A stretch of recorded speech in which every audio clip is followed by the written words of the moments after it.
Sumayin niyo ang Panginoon. At Mga minamahal kong mga kapatid, hali't makinig sa banal na salita ng Diyos upang makita sa ating puso at diwa ang aral gabay ng mag-anak sa kanilang buhay. Ang mabuting balita ng ating Panginoon ay kay San Lucas. Papuri sa iyo, Panginoon.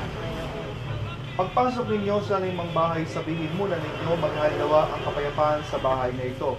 Kung may bigin sa kapayapaan ang nakatira roon sa kanilang kapayapaan, ngunit kung hindi sila magkakabito.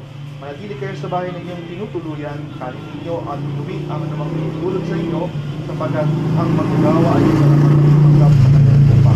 Huwag kayo magpalipat-lipat ng bahay. Kapag tinanggap kayo sa limang bayan, sa kanin ninyo ang anumang bigay sa inyo, magalingin ninyo ang mga may sakit doon at sabihin sa bayan, ilalapit na ang paghahari ng Diyos. Ang mabuting balita ng ating Panginoon. pinupuri ka namin, Panginoon Jesucristo. Mga binamahal kong mga kapatid, itaas natin ngayon ating mga personal na intensyon at kahilingan para sa pagbabasbas at pagkatalaga sa bahay na ito. Ay manahimik.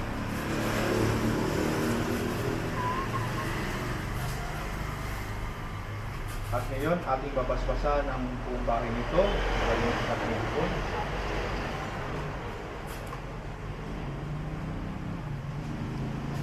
Palapan natin ang Panginoon. Manahan ka pa Yesu Kristo sa piling papasiyana sa bahay nito at humingi ng pagmaspas sa iyo. Upang sa paglagi ito'y kanilang madama ang iyong pagbuk, upang sa paglabas dito'y kanilang makamit ang iyong pagtataguyod, at upang sa pagbalik dito'y kanilang mapaunlakan ang iyong pagpasok, hanggang sa tanang sumapit ang iyong handang tahanan, sa maligang pagpisa sa iyong Ama sa kalangitan, ay nabubuhay kasama ni Espiritu Santo magpa sa walang hanggan. Amen. Ang banal na tubig na ito na ating babasbas sa bahay nito ay nagpapaalala sa ating pag-isa sa kamatayan ng Panginoon ni Kristo sa sakramento ng biglaan.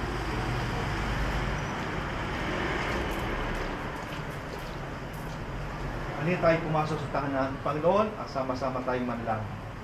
Ama namin, sumasalangit ka sa matilangan.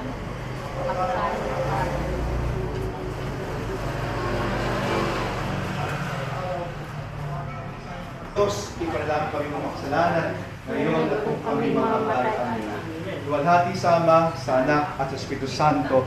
Para na sa unang-una, ngayon Ang kapayapaan ng kaloob ni Kristo ay maghalawa sa inyong puso at sa salita ni Kristo ay manahang lubusan upang kayo ingatan sa panatili sa bahay nito.